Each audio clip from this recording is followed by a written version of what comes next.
അതിന് അബ്ദുറബ്ബ് എന്ന് പറഞ്ഞ മുസ്ലിം ലീഗിൻ്റെ മരമണ്ടൻ മന്ത്രി ചെയ്തു.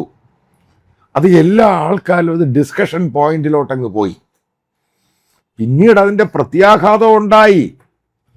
ഇത് മനസ്സിലാക്കിയിരിക്കുന്നല്ലത്. ഇപ്രാവശ്യം സത്യപ്രതിജ്ഞാ ചടങ്ങിൽ നിങ്ങൾ കണ്ടു കാണും, മുസ്ലിം ലീഗിൻ്റെ MLA ഈ പറയുന്ന മന്ത്രിമാരെ അള്ളാഹുവിൻ്റെ നാമം മാറ്റി ദൈവനാമത്തിലോട്ടങ്ങാക്കി. അതേപോലെ അവരൊരു തൊപ്പിയുണ്ട് ലീഗുകാർ, പണ്ട് കുഞ്ഞാലിക്കുട്ടിയൊക്കെ മറ്റു പല മന്ത്രിമാരും ചെയ്തുകൊണ്ടിരുന്നത്, അത് മാറ്റി പ്ലെയിൻ ഹെഡാക്കി.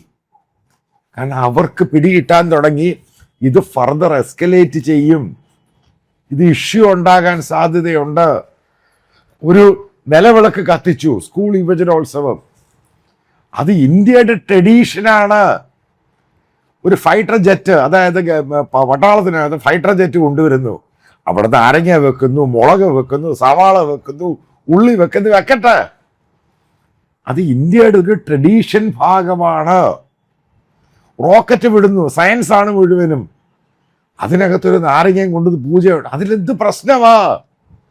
ഇപ്പൊ ഇന്ത്യയുടെ ഒരു സംസ്കാരമുണ്ട്, അതിനകത്ത് ഈ ജാതി മതം ക്ലാപ്പ് കോപ്പൊന്നും ചേർക്കരുത്. അത് നടക്കട്ടെ എന്ന് തന്നെ അങ്ങ് തീരുമാനിക്കണം, അത് അതിൻ്റെ ഭാഗമായിട്ട് പൊയ്ക്കോളും. ഒരു കാര്യം പറയാം, അമേരിക്കയിൽ പല കോർപ്പറേഷനുണ്ട്, വലിയ വലിയ കമ്പനികളുണ്ട്. അവിടുത്തെ പ്രസിഡന്റ് സത്യപ്രതിജ്ഞ ചെയ്യും, നിങ്ങൾ ശ്രദ്ധിച്ച് കാണും.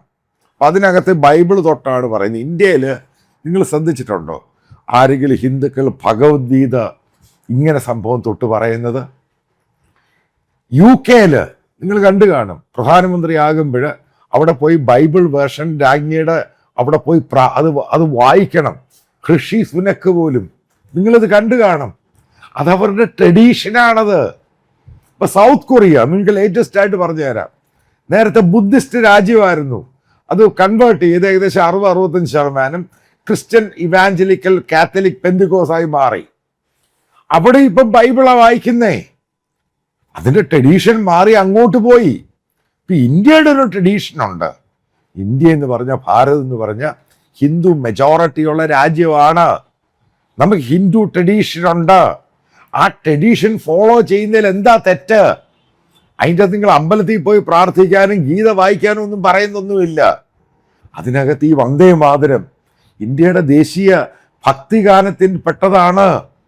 അത് പാടി അത് തുടങ്ങുന്നു, അതിലെന്താ തെറ്റ്?